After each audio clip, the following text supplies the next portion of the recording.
there, welcome back to my channel, or welcome to my channel if it is your first time here. My name is Erin, that's Copper in the background, and today's video is an episode of Hashtag Friday Sews. This is the awesome hashtag where we get together every week to talk about what we've been doing in and out of the sewing room. If you hear shenanigans down the hallway, that is bath time occurring and shenanigans occurring. And like I said, Copper here is apparently joining us. He just had dinner, so his face must be itchy. Anyway, I am very tired. We had a very early wake up. Thank you to one of the people down there doing shenanigans. And it's just been a long day. But I did so much sewing this week, you guys. So much sewing. Let's start with, let's just do chronologically so I don't lose track. I finished Simplicity 9020 View D last Friday. I was making sleeve shorts to match an oversized tee that I had made, and I used a rayon jersey from Hobby Lobby in a color that I like, but I don't think looks very good on me, and a print I'm not a fan of. Anyway, so I had made the shirt to try it out, and I made the pajama pants to match it, so I had a little set. I need to replace some of my pajama sets. Worked out perfectly. The shorts are super comfortable. It has a 1.5 inch, I can just look at the notions, 1.5 inch wide waistband, which is really nice and thick. Has pockets, which is nice to just throw my phone in or whatnot as I'm going around the house.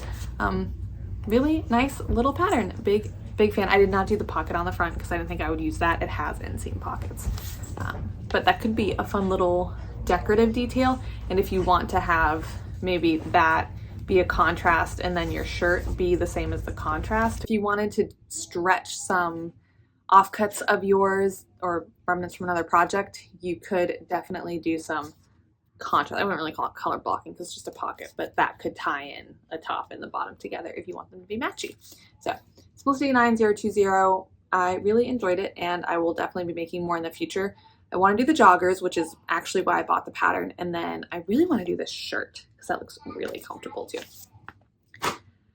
Then I made what I am wearing. This is the Ellie and Mac Staycation dress. I made Mommy and Me dresses for my daughter and I from this rib knit that I found at Hobby Lobby. I don't exactly remember the fabric content, but I do believe it has some cotton in it or something, because I do not think I would have bought it had it not.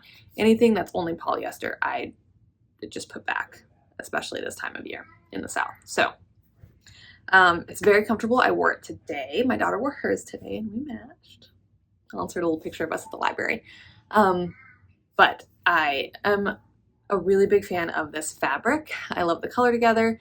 I really like the rib knit of it. It is breezy enough, especially made up in this pattern.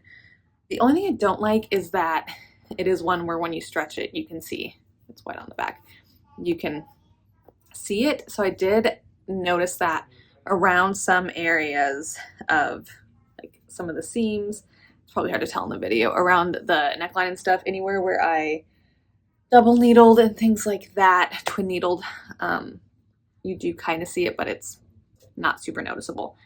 The pattern itself, I do like. I did the scoop neck, which on camera I am liking more than in the mirror. In the mirror, I feel like it just looks like a very stretched out crew neck, but I think on camera it looks a little more scoopy. So I do like that. I like the fit of the sleeves. They're not too big or too small. I made an extra large, I believe. So I will put my measurements down below. You can kind of compare to yourself what it would be. I think I could stand to go down to a large and it would be fine. I added 1 inch to the bodice per their instructions. Ellie and Mac is very specific about where to measure, how much to add, where to add it, stuff like that, or subtract it, which is really nice. But I don't like how long it made the bodice and also how long it made the skirt, because I did not subtract that inch anywhere. I forgot to, if you add it somewhere, you should subtract it somewhere else. I did not think to do that. The length is fine. It's not too long or anything. It's just, I could stand to take the inch off. And the bodice, I don't like how long it is. I think going back up 1 inch would be much better. It has inseam pockets, which I like to have to throw stuff in, but on knit dresses, I don't tend to use them a lot since it really pulls everything down and makes it wonky. But other than that, I do like the pattern. It's not the most flattering thing in the world. It's kind of like my Style Arc Nova, where it is what I would describe as a gathered sack in a nice way. I don't mean that badly. Like, that is exactly what the pattern is. It's what it looks like, and I like it.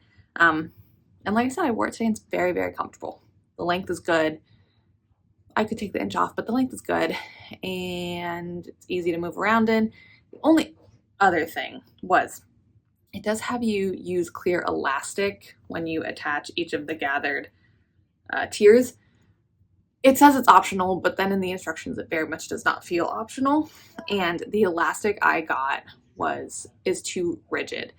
In the description on the packaging, it does say like you can use it to reinforce seams and stuff like that, but it really just is too stiff. I think it's intended more for like undergarments and swimwear type stuff and athletic wear.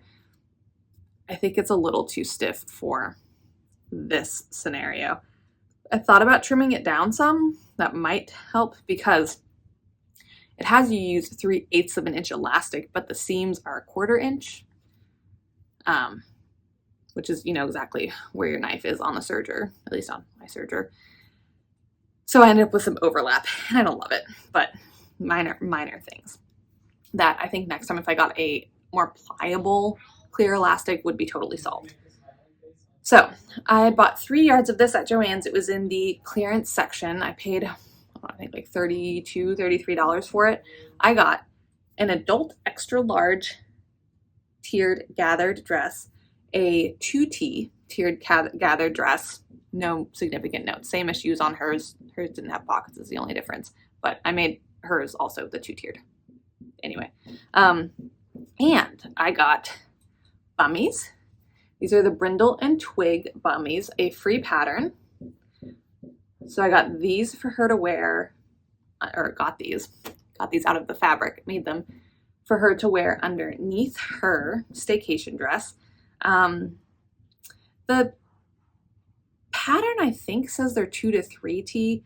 I don't know if I agree with that. She's pretty solidly in 24-month 2T clothes, and they are not tight on her by any means, but I don't know if they'll last her a whole nother year. So anyway, I got these, and I got a t-shirt. I did not hem the bottom yet because I made a 3T for her to wear next summer. I figured she did not need another item of clothing in the exact same print for this summer. So I made a 3T for her to wear next year, and then I did hem the sleeves, but I'll hem the hem of it next year.